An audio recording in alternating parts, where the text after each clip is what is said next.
আপনারা জানেন নির্বাচনের পরিবেশ ঘোলা করবার জন্য নানান রকম ষড়যন্ত্র হচ্ছে। শহীদ ওসমান হাদির জানাজা হয়েছে আজকে ঢাকায়, লোকে লোকারণ্য সেই জানাজা। জানি না শহীদ ওসমান হাদির পরে কার নাম আছে। নির্বাচনকে বানচাল করবার জন্য পতিত স্বৈরাচারের লোকজন যেমন চেষ্টা করছে, একইভাবে দেশের ভেতরেও কিন্তু ষড়যন্ত্র থেমে নাই।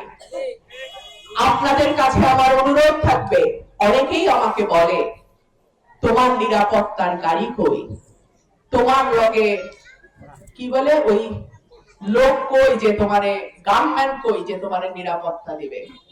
আমি বলি মানুষের নিরাপত্তার হেফাজতকারী একমাত্র আল্লাহ, আর জমিনে আমার ভাইয়েরা। এত